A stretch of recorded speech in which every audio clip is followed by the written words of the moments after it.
ലേവ്യരുടെ പുസ്തകത്തിൽ നിന്ന് അധ്യായം 1. ദഹനബലി.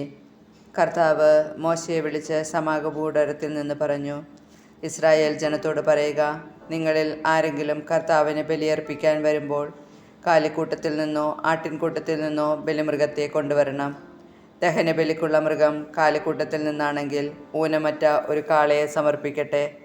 കർത്താവിന് സ്വീകാര്യമാകാൻ അതിനെ സമാഗമ കൂടാരത്തിൻ്റെ വാതിൽക്കൽ സമർപ്പിക്കട്ടെ. അവൻ ബലിമൃഗത്തിൻ്റെ തലയിൽ കൈകൾ വയ്ക്കണം. അത് അവൻ്റെ പാപങ്ങളുടെ പരിഹാരത്തിനായി സ്വീകരിക്കപ്പെടും. അവൻ കർത്താവിൻ്റെ മുൻപിൽ വച്ച് കാളക്കുട്ടിയെ കൊല്ലണം. അഹ്റോൻ്റെ പുത്രന്മാരായ പുരോഹിതന്മാർ അതിൻ്റെ രക്തമെടുത്ത് സമാഗമ കൂടാരത്തിൻ്റെ വാതിൽക്കലുള്ള ബലിപീഠത്തിന് ചുറ്റും തളിക്കണം. അതിനുശേഷം ബലിമൃഗത്തെ തോലുരിഞ്ഞ് കഷ്ണങ്ങളായി മുറിക്കണം. പുരോഹിതരായ അഹ്റോൻ്റെ പുത്രന്മാർ ബലിപീഠത്തിൽ തീ കൂട്ടി അതിനു മുകളിൽ വിറകെടുക്കണം.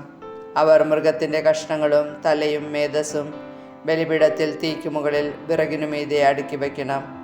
എന്നാൽ അതിൻ്റെ അന്തർഭാഗങ്ങളും കാലുകളും വെള്ളത്തിൽ കഴുകണം. പുരോഹിതൻ എല്ലാം ദഹനബലിയായി കർത്താവിന് പ്രീതികരമായ സൗരഭ്യമായി ബലിപീഠത്തിലെ അഗ്നിയിൽ ദഹിപ്പിക്കണം.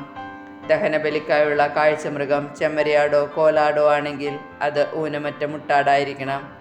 ബലിപീഠത്തിന് വടക്കുവശത്ത് കർത്താവിൻ്റെ സന്നിധിയിൽ വച്ച് അതിനെ കൊല്ലണം. അതിൻ്റെ രക്തം അഹ്റോൻ്റെ പുത്രന്മാരായ പുരോഹിതന്മാർ ബലിപീഠത്തിന് ചുറ്റും തളിക്കണം. അതിനെ തലയും മേധസ്സും ഉൾപ്പെടെ കഷ്ണങ്ങളായി മുറിക്കണം. പുരോഹിതന്മാർ അവ ബലിപീഠത്തിൽ തീക്ക് മുകളിൽ വിറകിന്മേൽ അടുക്കി വയ്ക്കണം. എന്നാൽ അതിൻ്റെ അന്തർഭാഗങ്ങളും കാലുകളും വെള്ളം കൊണ്ട് കഴുകണം. പുരോഹിതൻ അത് മുഴുവൻ ബലിപീഠത്തിൽ വെച്ച് ദഹിപ്പിക്കണം. അതൊരു ദഹനബലിയാണ്. അഗ്നിയിലുള്ള ബലിയും കർത്താവിന് പ്രീതികരമായ സൗരഭ്യവും. ദഹനബലിയായി പക്ഷിയെയാണ് അർപ്പിക്കുന്നതെങ്കിൽ അത് ചെങ്ങാലിയെയോ പ്രാവിൻ കുഞ്ഞോ ആയിരിക്കണം.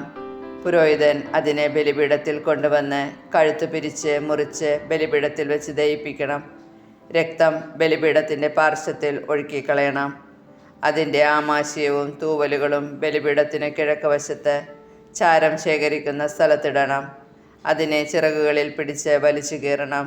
എന്നാൽ രണ്ടായി വേർപെടുത്തരുത്. പുരോഹിതൻ അതിനെ ബലിപീഠത്തിൽ തീയുടെ മുകളിലുള്ള വിറകിനു മീതെ വച്ചു ദഹിപ്പിക്കണം. അതൊരു ദഹനബലിയാണ്. അഗ്നിയിലുള്ള ബലിയും കർത്താവിന് പ്രീതികരമായ സൗരഭ്യവും.